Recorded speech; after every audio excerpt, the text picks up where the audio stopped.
Hi, everyone. This is Rory Summerson, a candidate for Thurston County Commissioner District 1.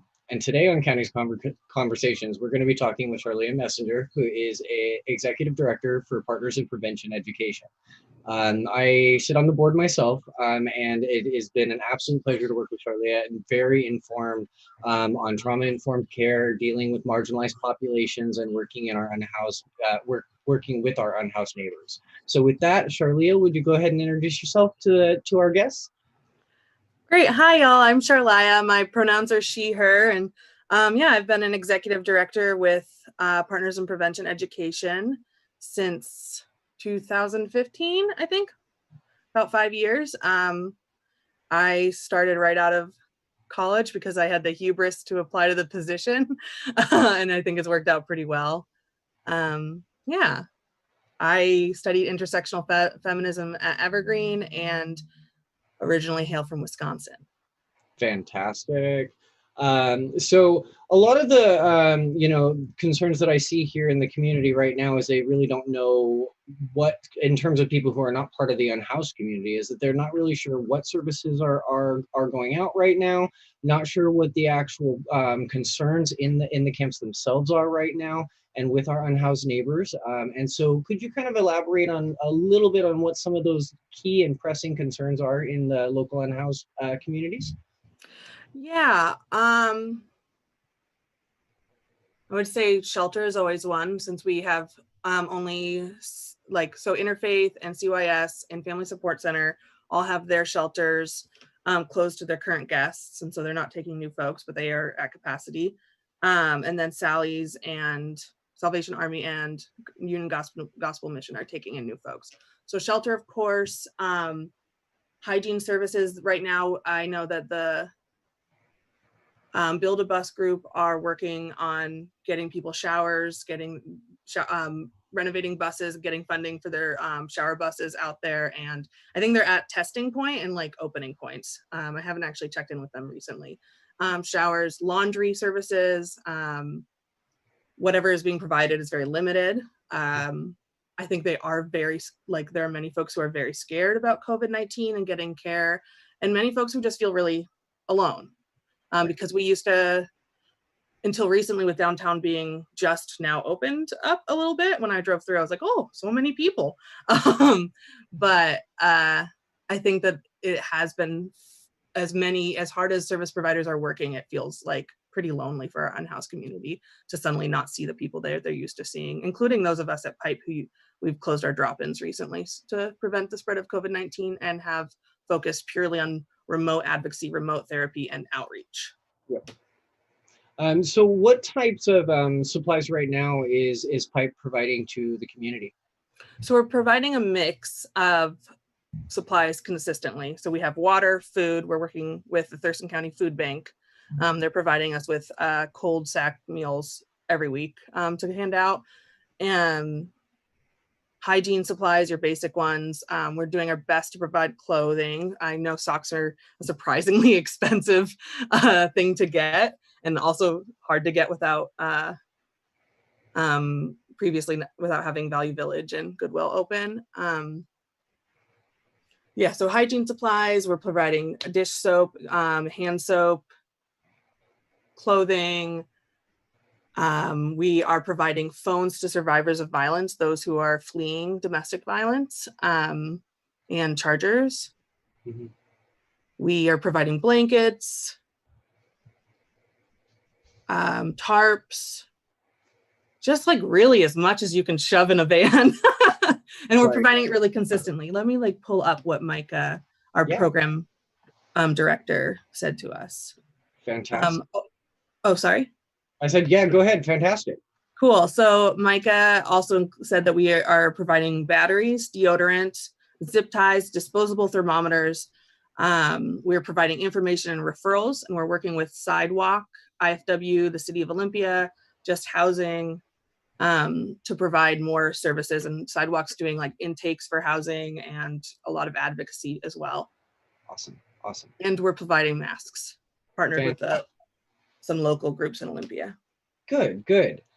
So, one of the concerns that I'm hearing a lot here lately, obviously, are budgetary concerns around, what resources going forward counties and local governments are going to have to put towards, unhoused neighbors and their various concerns, because there's a multiplicity of concerns, really, in terms of access to wraparound services, in terms of why they're there in the first place, how the disparate impact actually plays out amongst marginalized communities, people of color, Black and Brown people, the LGBT community, trans persons. So can you speak a little bit to what your experience has been and what Pipe's experience has been working specifically with marginalized communities here in the area? Yeah, of course. So Pipe was founded by Rosalinda Noriega to work with unhoused youth and talk about sexual violence prevention in our communities. That was like 2007. And her focus and mind afterwards has always been working with those who are most marginalized and experiencing homelessness. So we offer prioritize therapy and advocacy for trans and BIPOC folks. And we have a trans support group that we will be reopening online. So we'll be doing a Zoom trans support group or a HIPAA compliant version to anyone who can access it. And we'll work on providing more access to folks who are unhoused or don't have internet access. And I think, so PIPE is funded by the federal government through the Victims of Crime Act. And our state is really good at prioritizing marginalized communities and survivors who are marginalized and creating a sort of like directive for those of us who to prioritize communities and like prioritize what they ask for. And so that's like the main thing that PIPE does, is that we work with our participants. If they're like, before we closed drop-ins, we had participants being like, we actually would really love a day just for people of color.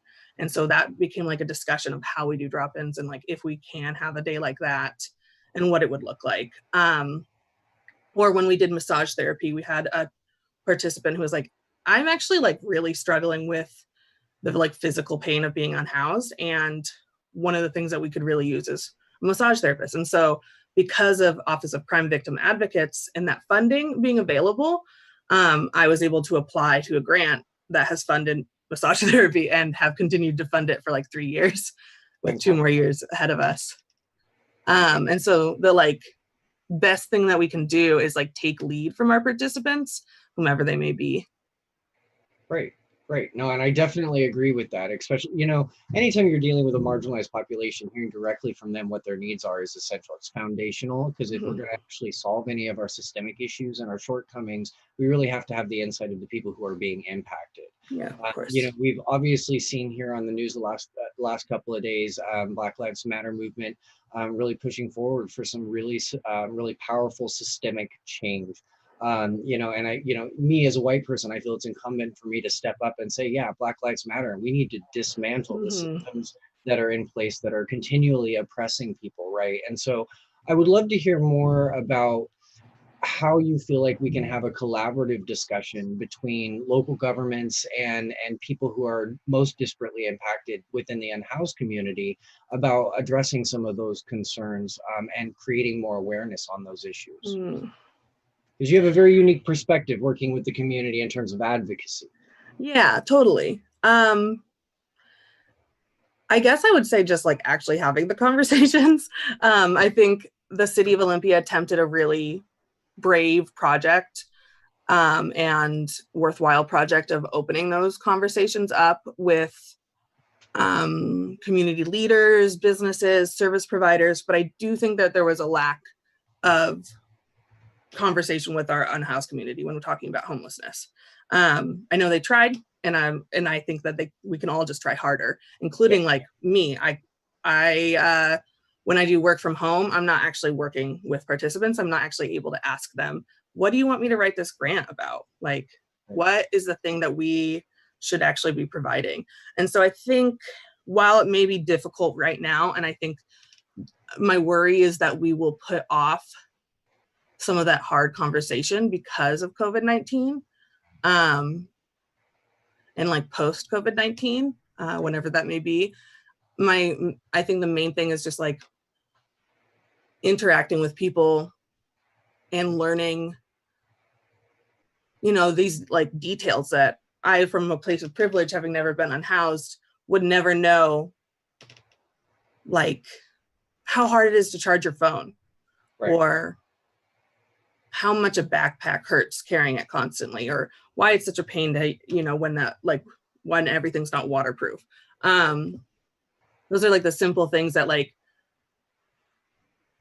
you start to get a really clear, like we actually can't have a clear picture of if we haven't experienced it. And so having like legislation that's about like getting people into shelter or getting people in housing, which I think is housing is really, really key, along with wraparound services, is like really difficult when we're making decisions from the top down. Yeah, definitely. Well, and I would say, one of my big focuses is really this idea that we need to have more discussions from the bottom up and see what things need to be changed at the ground level for us to make progress in other areas, because there is so much intersectionality in some of these issues. And so if you're not in a position to actually be doing the outreach and actually be out there hearing what the direct concerns are, how are you going to be able to then frame a thought process around the solution, right? Go ahead. No, and I think one of the things that Pipe is like unique is that we have a really deep understanding of trauma, and I know that's something that all of our unhoused community providers are working really hard on and are educating each other on, and we are as well. But one of the I think people really have a hard time having discussions with folks who are elevated, escalated, yelling at them. I kind of miss it right now. I'm really missing having really real conversations. But that's what's really key about that is folks are in trauma. They're in crisis. They're experiencing complex PTSD, constant trauma, and just the difficulty and exhaustion it is living on the street and sleeping on the sidewalk. Right. Or sleeping in a wet tent. Right. Or next to a ton of people who you don't necessarily get along with, because we're in community, we don't just get along with everybody. Right. And I think that's definitely true. That's definitely true. Yeah. Go ahead and finish your thought. Oh, it's just I think we just have to come with more okay, you are trying to express something that maybe I'm not understanding, and take it less personally if someone's upset with you. Right. And just hear them. I think that's a lesson that everybody across all walks of life can definitely learn from, right? I think we have this way as humans of, taking personal just about everything that happens to us or around us. And it's just kind of innately built into us. I think a part of that may be self-preservation. But also, I think that the type of society we live in is so fast-paced and so demanding that we don't often take a moment to consider the impacts of others around us. And how honest feedback sometimes. Oh, sorry. No, go ahead. Oh, I just think that honest feedback sometimes comes in wrapped up in a lot of emotion. Yeah. And emotion is scary. I don't always understand why, but it's very scary for folks. Oh yeah, definitely. And it does. It creates this situation where people don't want to listen, and I think, as somebody who's experienced a lot of trauma and domestic violence myself over the years, growing up, not only just as a gay person, but, within family dynamics, this is something that's really important that we're talking about in the community and destigmatizing this idea that trauma breeds a difficult discussion in and of itself. It creates an era where the conversation becomes difficult because of all the different factors that play in and all the different emotions that play in and how uncomfortable that is in the first place. And so I think we need to have people in place to have these discussions like Pipe and all of our various outreach and advocacy experts that are working with us to really foster these conversations within the community. And that's why I thought it was so important that people get to hear from not only you, but also, other people in the community that work on these issues directly and really be more educated at the end of the conversation about what types of difficulties they're all facing. One of the things that I think a lot of people kind of take for granted when we're sitting, housed ourselves and dry and warm, is how weather really plays into our ability to have a healthy response to anything. So, you'd mentioned earlier when people don't have a house and it's hard to waterproof things and they're getting soaking wet, and then we transition into summer and there's really no shelter to keep cool. And so, those are things that inflame our tensions even when we're just sitting at home. So imagine, I always ask people, put yourself in that place, try to conceptualize what it means to be soaking wet or boiling hot, and try to convey something that's very emotional and something that you've experienced very closely yourself. I mean, it can be Yeah. very difficult, even, Mhm. even for people that are not experiencing an unhoused situation. Yeah. So, kind of leading off of that is this idea that we I want to know more, always constantly trying to improve what we can be doing within our conversations to actually increase awareness. And so I think there's this perception out there from some people that are a little bit more conservative leaning, and even some people who are not, that the majority of the people that are down there are using drugs or facing some type of substance abuse. And I really like to try to counter that narrative and say, well, that's really not the case. There's no data or metrics for that. But for those people who are experiencing substance abuse concerns, is Pipe providing any resources and connectivity for those who are? Oh, yes, Fantastic. absolutely. So Um, what does that look like in terms of Pipe? so first of all, our work with folks is we will work with people in therapy and advocacy no matter what. We certainly ask that people, when we have our drop-ins open, don't use in the space. But if someone has used before coming into the space, whatever it is, we work with them, you know. I think that is like a core tenet of low barrier service, and that's one that we follow. And then we're not a needle exchange, but we connect folks with the Capital Recovery Center, and we work very closely with them. And we also do provide um, unused sharps, so because that's like a key tenet of safety, Yeah, that people not share sharps or reuse them. perfect. Good to know. I'm glad that Pipe is doing that work. Obviously I know, but it's definitely good that our viewers know Yeah, as well. and I think, What types of services are there? mhm. And I think like one thing, I think there's so much stigma around drug use, and it's not something that I super like. I understand where it comes from, but I think there are plenty of house people who use drugs, and people who use drugs deserve services and love and support and like empathy. I think that like someone's experiences of addiction, which are so closely tied to trauma, like Really? so closely tied to trauma, and also like the weather, like being like neat, or having no place to stay, so using meth, and like so you can just like walk around because you can't sleep in any doorstep. I'm in California, in Berkeley. I went to this really good workshop at the harm reduction conference, and one thing that I learned was folks are being like walked to death, and Right. that's something that I think Olympia is doing a really good job of trying to not do to people. I agree. um, Yeah, yeah. yeah, and so folks are like, in Berkeley, we're like unable to stay anywhere, kicked out of any spot that they sit down, kicked out of any spot they try to sleep, and dying of heart attacks because of not being able to rest and having to use to like stay awake. Right.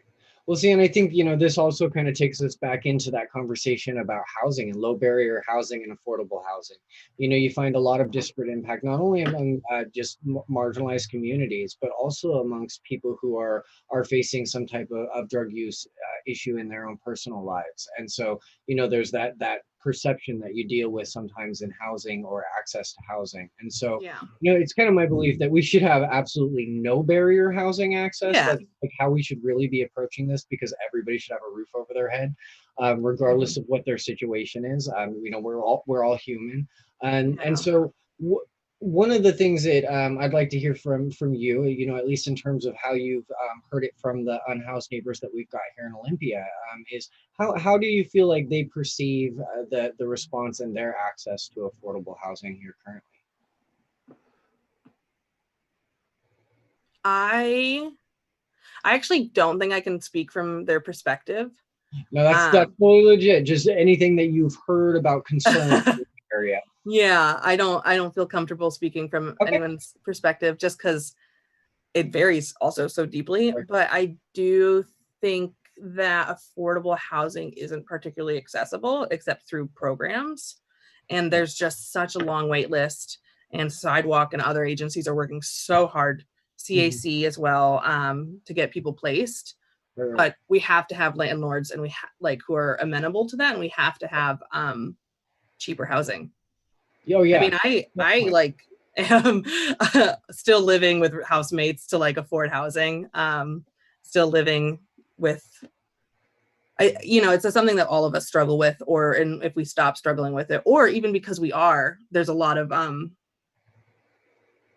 uh distrust of offering, or like I can't think of the exact word, but there's it's difficult to like see the need for more Oh yeah. housing. Definitely, I can understand that. Well, Yeah, and but I this want is it. one of those things that, like, if we could definitely increase the amount of affordable housing here that we have, not only just in Olympia, but within, throughout the entire county, I think that would be the single biggest thing that we could do to address a lot of the concerns around our unhoused neighbors here in the Yeah. Olympia area and throughout the county.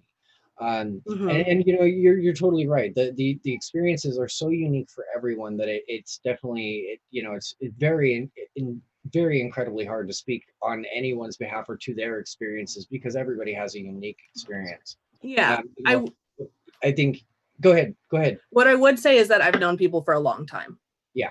Like I've known people who, for 5 years, and I maybe have seen them around for longer, or they have talked about being at Pipe for longer, who have tried to have housing many times. Right. And I Right. think it is an issue of profit over people, and who can lobby, and who has lobbying abilities, and where where the priorities lie, even if our like politicians are really really interested in like um providing more affordable housing. There are all these like red lines that they have to cross, Right. and like constituents and deals. There's a reason I don't lobby Right. Right. Well, other than it being not possible with federal funding. right. No, and you make a great point that we really do have to have a situation of understanding that there is a lot of red tape in place, and solutions are not always immediate. But targets, planning, and strategizing is immediate. We can Yeah. get into this place where we're constantly reevaluating for impact and constantly reevaluating for change and improvement. Mm. I think that's a good place for us to head off the discussion today. Okay. Constantly improving. This is what we need to be doing, is constantly improving our access to affordable housing. So, Charlia, thank you so much for being with Yeah. us today. I really appreciate your insight as executive director of Pipe, and just the work that we're doing with the organization is amazing. So, thank you for being with us today. Thank you for having me. It's been fun. Of course, of course. So this again was a county conversation that was centered around the work that Partners in Prevention Education is doing in our community and working with our unhoused neighbors, working with our marginalized populations and providing some wraparound and connective services. I'm really, really pleased to see that this work is happening, but like we both mentioned there in the video, we can always do better and we can always improve. So even in times that are tough with coronavirus, when we're facing affordable housing challenges, and even when there's red tape in place, we really have to be people who are actively pursuing change and improvement. I know funding's going to be hard. That's the one big thing we're looking at over this next year or two. Is where's the revenue going to come from? And while that discussion needs to occur, and it is very concerning, it doesn't mean that we can take our eye off the ball of finding solutions for our unhoused neighbors. So thank you so much for joining me at County Conversations. Again, this is Rory Somerset, and I'm a candidate for Thurston Commission, District 1. And please visit my website at voterory.com. And you can text Team Rory to 66866 if you'd like to sign up for our newsletter. Thank you so much. Have a great day.